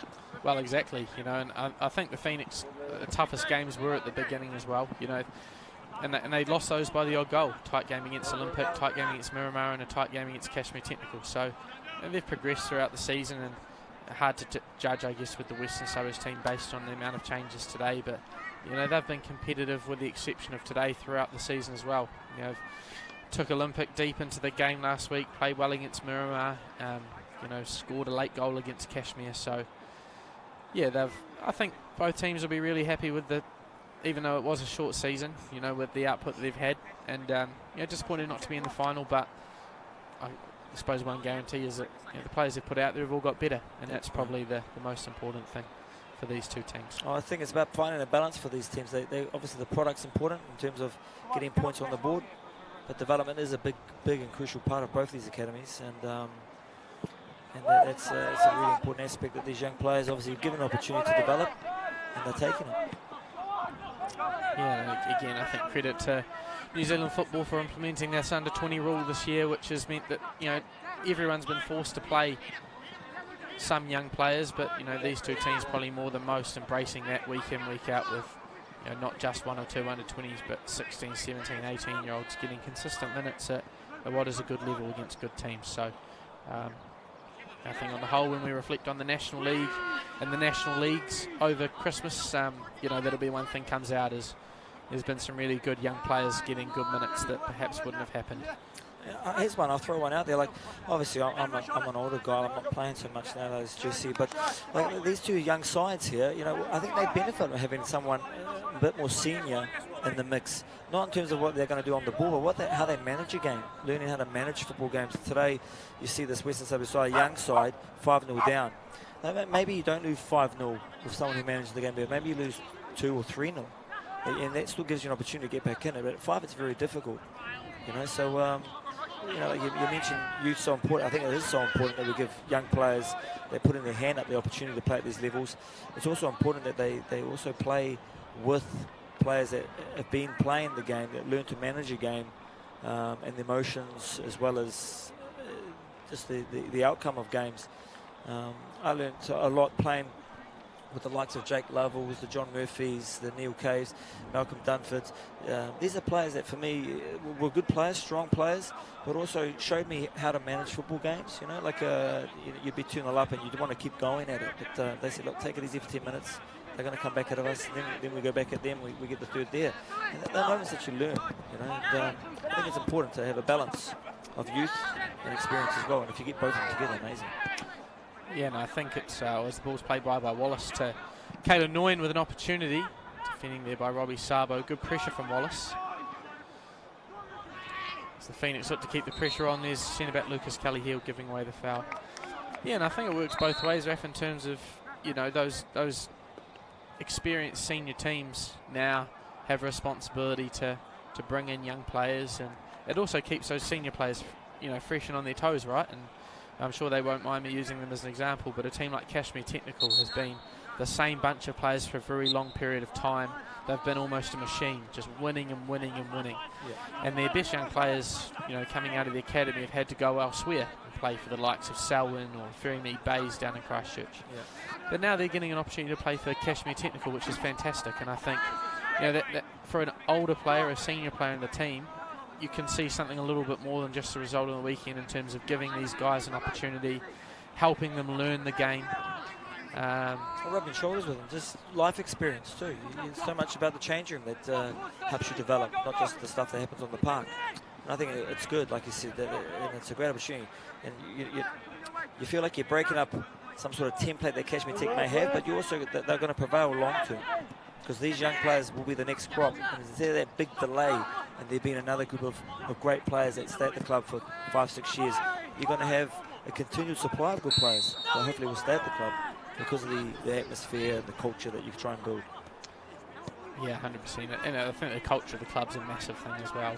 But you've seen the likes of Theo Etema coming in, and he's played midfield for Wellington Olympic, and he's been excellent. Just, you know, young lad, 2005 born, playing in midfield with great experienced players around him, you know, and really embracing that. And I think, you know, maybe at the start of the season, I'm not sure, you know, I'm not obviously sure of what the Wellington Olympic coaches were thinking, but I'm sure that he wasn't in their best 11 based on, you know, if you didn't have the rule. But now I'd say you'd look at it and go, well, Theo Etema starts to that Wellington Olympic team because he's come on and developed. He's had the likes of Tor Davenport Peterson, you know, teaching him.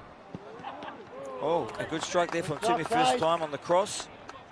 And the Wellington Phoenix not finished just yet. Not happy with 5, they want 6.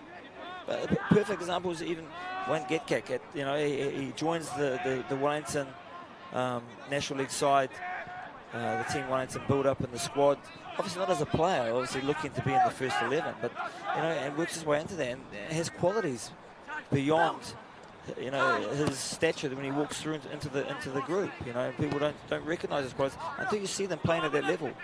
And obviously a young man that's missing today for Western Suburbs, and a big key player for them. But another player that's been rewarded from his hard work, but also put himself out there and done well in the big stage of New Zealand football. I think it's great for the coaches as well to be able to look at your own club and look at young players and realise the value they're going to add to your first team, and then vice versa, the responsibility you have as a coach to develop those players along with developing a competitive team. And it really adds a nice challenge for the coaches. And I think, you know, you look at the coaches in this National League, they're either very experienced coaches or very experienced players, and so young players going into those environments will learn something. You know, young players going in at Kashmir Technical will learn something off Dan Schwartz. Young players coming into Miramar will learn something off Scott Hales because he's been doing it for so long. That's right. It's important to keep those people in the game because they've got so much knowledge to pass on or pass through. But, yeah, Wellington Phoenix 5-0 up. Henry goes long. And we're into the last 3 or 4 of round 5 here at Fraser Park, where we see the Wellington Phoenix 5-0 up over Western Suburbs, and a Western Suburbs team depleted of the experience players in their squad. And they've mustered a good challenge, but have just been a little bit lackluster, I would say, in terms of their ability to want to be penetrative. And some good finishing from Toomey and the likes. And here he is here as he bags his hat-trick, I believe. And number 6 for the Wellington Phoenix, and a great finish on his right foot. Jesse, tell me. Well, he's scored some great goals today, hasn't he, Louis Toomey? The free kick was good, but that's the pick of the bunch. And it's interesting celebrating there with the 2 usual starting centre-backs for Western Suburbs in the background, Mikey Faber and Ben Stroud watching on. And perhaps today would have gone a little bit differently had they been available, but take nothing away from this strike from Louis Toomey. It's an excellent cut inside onto his stronger right foot, and he just smashes it into the back post. So, yeah, a great finish from Toomey. And a player that's got a lot of quality. He's got energy. Yeah, he's got stamina. He's got endurance. He's got good feet. He's got the ability to score goals. He's hungry. You know, he's a leader, obviously, with his captaincy. I think he's putting his hand up. You know, and again today, whatever it was, 2 last week, 3 this week. You know, he's putting his hand up to say, hey, I want a bit bigger and better things. And you know, Ufaktale, make note. I'm here and I'm not going anywhere until you want to pick me. And I think that's a great sign. And here they go again. Can they make it 7? A great deflection by Sabo there. Good chance there for Karuna Ratney, wasn't it? But yes. But a good deflection there by Sabo as he prevents 7. As the Wellington Phoenix are running away with this one.